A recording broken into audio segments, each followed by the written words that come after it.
If you've ever stood at a railroad crossing, you've seen it. Maybe you never consciously registered it, but you've seen it. One rail shines like a polished mirror, throwing sunlight back at you in a clean silver line that runs to the horizon. And a few feet away, another rail just sits there, dull, brown, flaking with rust, looking like it was abandoned decades ago. Same crossing, same weather, same steel, two completely different rails. And here's the thing, if you know how to read that difference, it tells you a story. It tells you when the last train ran. It tells you how busy this line is, how heavy the trains are, sometimes even which track carries the fast traffic and which one carries the strays. That gleam is not decoration, and it is not new metal. It is a message, written in physics, updated by every single train that passes. And by the end of this video, you'll be able to read it. Let's start with the observation itself, because this is one of those details hiding in plain sight for your entire life. Next time you're near tracks, really look. On a busy double-track main line, the tops of all four rails glow, like they've been buffed by hand. On the little industrial spur peeling off toward an old warehouse, the rails are the color of a neglected barbecue grill. On a siding, you might see the strangest sight of all. A rail that's rusty for 100 yards, then abruptly bright, then rusty again. Most people, if they think about it at all, assume the shiny rail is newer. Fresh steel, right? Recently installed, hasn't had time to rust. And that guess is not just wrong, it's backwards in the most satisfying way possible. Brand new rail, straight from the mill, is actually dark. It comes coated in a layer called mill scale, a bluish-black skin of oxide baked onto the surface during hot rolling.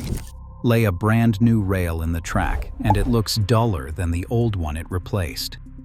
The shine you see on a working railroad was not manufactured into the steel. It was earned. Every inch of that mirror finish was put there by trains, one wheel at a time, and that is where this story gets genuinely amazing. Because to understand the shine, you have to understand what is actually happening at the exact point where a train touches the track, and I promise you, it is stranger than you think. Picture a loaded freight car. In North America, a single wheel under a fully loaded car routinely carries around 36,000 pounds. That is 18 tons, the weight of about 10 family cars, pressing down through one steel wheel. Now, how big do you think the contact between that wheel and the rail is? The wheel is a yard across. The railhead is a couple of inches wide. Surely they touch along some broad surface? No. The contact patch, the actual area where wheel steel touches rail steel, is about the size of a dime. 4/10 of 1 square inch. Every train you have ever seen, every mile-long freight, every screaming passenger express, is riding on a handful of dime-sized footprints. That is the whole interface between a 15,000-ton train and planet Earth. Do the arithmetic on that dime, and the numbers stop being numbers and start being violence. 36,000 pounds pressing through 4/10 of a square inch works out to an average pressure of roughly 90,000 pounds per square inch. And at the very center of the patch, engineers calculate peak stresses reaching well over 150,000. For comparison, the water pressure at the bottom of the Mariana Trench, the deepest point in the ocean, is about 16,000 pounds per square inch. The contact point under a coal train is several times more intense than the deepest place on Earth, and it happens in broad daylight, at your local crossing, a few feet from where you wait in your car. Steel is strong, but no steel shrugs that off unchanged. Down at the microscopic level, the top surface of a rail fresh from the mill is not smooth at all. It is a mountain range of tiny peaks and valleys. Engineers call them asperities, along with that dark skin of mill scale. Now run a wheel over it at 90,000 pounds per square inch. The peaks get crushed flat, the scale gets pulverized and swept away. The surface layer of the steel itself yields, flows, and compresses, a process metallurgists call cold working or work hardening. Every pass squeezes the surface a little smoother and, remarkably, a little harder. Studies of rails and wheels in service show the near-surface layer plastically sheared and measurably hardened compared to the metal underneath, the steel literally toughened by its own traffic. Pass after pass, wheel after wheel, thousands of dime-sized hammer blows a day, the railhead is forged into something the mill never shipped. A surface flattened and polished at the microscopic scale, so smooth that it stops scattering light and starts reflecting it. That's the mirror. The shine on a rail is not paint, not plating, not polish. It is the collective fingerprint of every wheel that ever rolled there, pressed into the metal at pressures beyond the bottom of the ocean.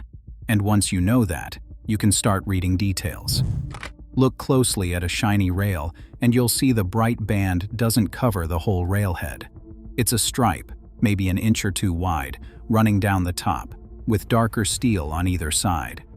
That stripe is a tracing, an exact map of where the wheel treads actually run. The wheels of every car follow almost the same path, so their contact patches overlay each other millions of times, and the polished band is precisely as wide as the traffic that made it. The sides of the railhead, where wheels rarely touch, stay dark. On a curve, the band shifts and sometimes splits, and you may catch a second gleaming line on the inside face of the outer rail, where wheel flanges brush the steel as trains lean through the bend. The railroad never painted any of this. The trains drew it themselves. If this is changing how you'll look at the next set of tracks you see, hit subscribe.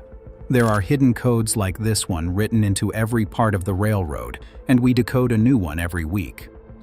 So that's the shine. Now for the rust, because the dull rail is telling you just as much, and this is where you graduate from noticing to actually reading. Steel, left alone, does one thing reliably. It reacts. Iron plus oxygen plus moisture makes iron oxide, rust, and the process needs no permission and takes no holidays. The very same polished surface that makes a railhead gleam is completely unprotected chemistry. There's no coating on the running surface, nothing between bright steel and the weather. On a working railroad, that doesn't matter, because there's a maintenance crew that never sleeps and never invoices. The trains themselves. Every passing wheel, at that dime of extreme pressure, scrapes the railhead clean, crushing and shearing off any oxide film that dared to form since the last train.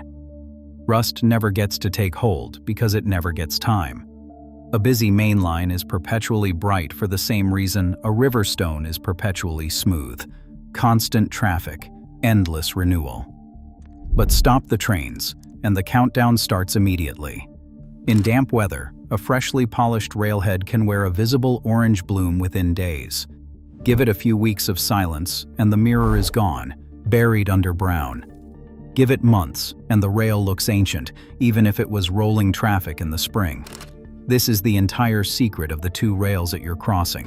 The shiny one isn't newer, and the rusty one isn't older. The shiny one is used. The rusty one is resting. The rail surface is a self-erasing clock.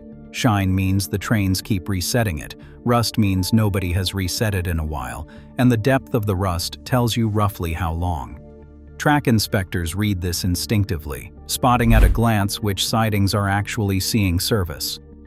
Crews read it too, because the railhead's condition, clean and dry, rusty, damp, or contaminated with crushed leaves and grime, directly changes the grip available to a locomotive's wheels. A film of rust and moisture on a lightly used track is exactly the kind of surface that makes wheels slip. And now you can play detective, so here's your field guide. A wide, brilliant band that covers most of the railhead. Heavy, frequent trains. This line is alive and working hard. A thin, faint stripe, more satin than mirror. Occasional light traffic. A local job a few times a week. Rust across the whole railhead.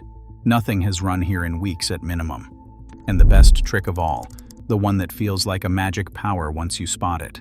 A rail that is rusty on its sides but has a fresh, bright stripe cut straight through the surface rust on top. That polish didn't grow there overnight on its own.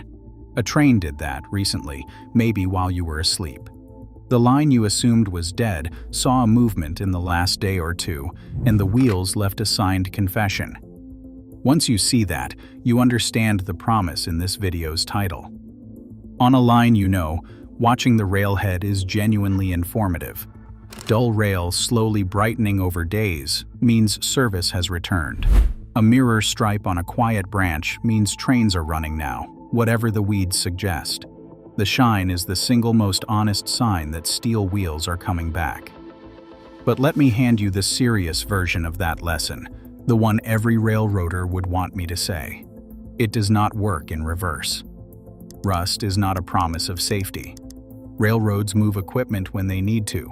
Rare trains run on rusty rails every day somewhere, and the only correct assumption, the one that keeps people alive, is to expect a train on any track, in any direction, at any time. Read the rails for fascination. Never bet your feet on them. There's one more twist, and it's a good one, because sometimes the shine is a forgery.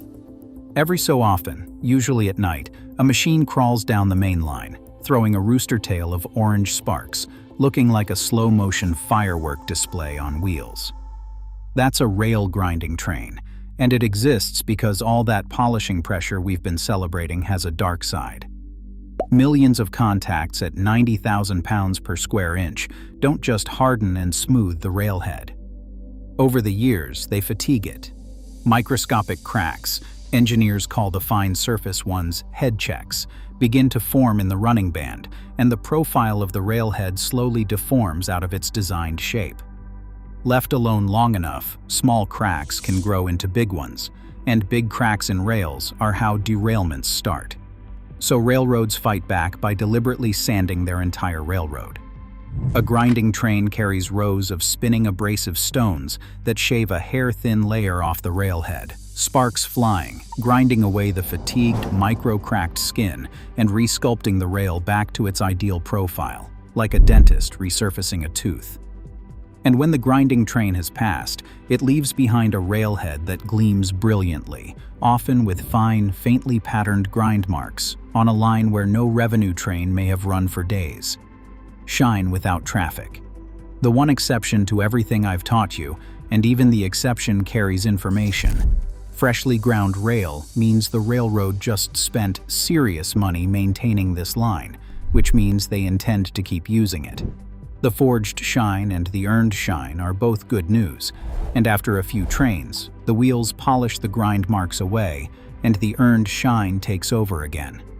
The steel goes right back to writing its diary. So here's what you now know that almost nobody standing next to you at the crossing knows. That mirror-bright rail is not just metal.